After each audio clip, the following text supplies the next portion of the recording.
नमस्कार, आप देख रहे हैं वीके न्यूज और मैं हूं आपके साथ मयंक गौर। देश के गृह मंत्री अमित शाह वो व्यक्ति जो बोलते हैं वो करके दिखाते हैं। जैसे कश्मीर से अनुच्छेद 370 को एक झटके में खत्म कर दिया। उन्होंने जोरदार विरोध के बावजूद सीएए और एनआरसी लागू किया। इसके अलावा यूएपीए के कानून में संशोधन किया। यही कारण है कि प्रधानमंत्री नरेंद्र मोदी और उनकी जोड़ी को राजनीति में सबसे बेहतरीन जोड़ी माना जाता है। अब उन्हीं अमित शाह ने एक और फैसला लिया है। इस फैसले के माध्यम से देश में नफरत फैलाने वालों को अमित शाह ने एक खुला संदेश दिया है। क्या है वो फैसला? दरअसल केंद्रीय गृह मंत्री अमित शाह ने ऐलान किया है कि वो वामपंथी उग्रवाद को देश में जड़ से खत्म कर देंगे। जी हाँ, 2 साल के अंदर वामपंथी उग्रवाद देश में जड़ से समाप्त हो जाएगा।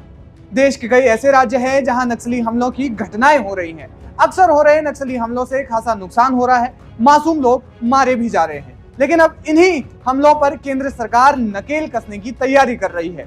इसी के लिए केंद्रीय गृह मंत्री अमित शाह ने नक्सली हिंसा से जूझ रहे राज्यों के मुख्यमंत्रियों के साथ दिल्ली में हाई लेवल मीटिंग की। इस मीटिंग में देश के राष्ट्रीय सुरक्षा सलाहकार अजीत डोभाल समेत महाराष्ट्र के मुख्यमंत्री एकनाथ शिंदे, उप मुख्यमंत्री देवेंद्र फडणवीस, आंध्र प्रदेश के मुख्यमंत्री वाईएस जगनमोहन रेड्डी और झारखंड के मुख्यमंत्री हेमंत सोरेन शामिल हुए।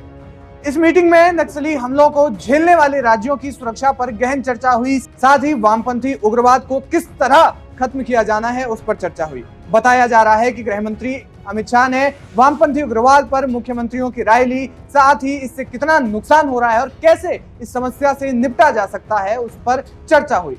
घंटों तक चली इस मीटिंग के बाद गृह मंत्री अमित शाह ने एक बड़ा ऐलान किया। ऐलान ये कि अगले 2 साल के भीतर देश से नक्सली हिंसा को जड़ से मिटा दिया जाएगा। बताया जा रहा है कि इस मीटिंग में इस बात को लेकर भी चर्चा हुई कि नक्सलियों के खात्मे के लिए सुरक्षा बलों की तैनाती बढ़ाई जा सकती है। अमित शाह ने इस दौरान कहा कि नक्सलियों से लड़ने के लिए केंद्रीय बलों के 195 शिविर बनाए गए हैं। इन शिविरों की संख्या बढ़ाई जाएगी और ऐसे 44 शिविर और बनाए जाएंगे जहां से नक्सलियों के खिलाफ निर्णायक जंग लड़ी जाएगी। गृह मंत्री अमित शाह ने इस दौरान कहा कि साल 2019 के बाद देश में नक्सली हमलों को लेकर कई कदम उठाए गए हैं। उन्होंने कहा कि प्रधानमंत्री नरेंद्र मोदी के नेतृत्व में पिछले कुछ सालों में वामपंथी उग्रवाद पर नकेल कसी गई है और अब ये लड़ाई एक निर्णायक दौर में आ चुकी है।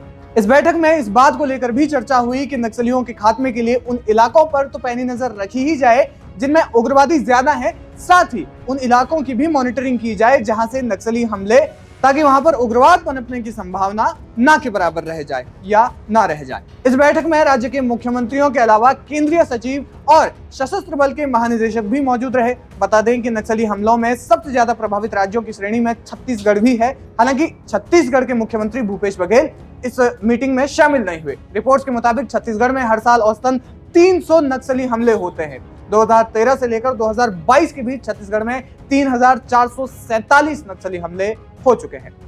बहरहाल इस मीटिंग में नक्सली हमलों और वामपंथी उग्रवाद में कितनी कमी देखने को मिलती है और सरकार इस पर क्या एक्शन लेती है, ये तो वक्त ही बताएगा। फिलहाल इस खबर पर क्या है आपकी राय, हमें कमेंट करके जरूर बताएं। वीके न्यूज, राष्ट्र के नाम।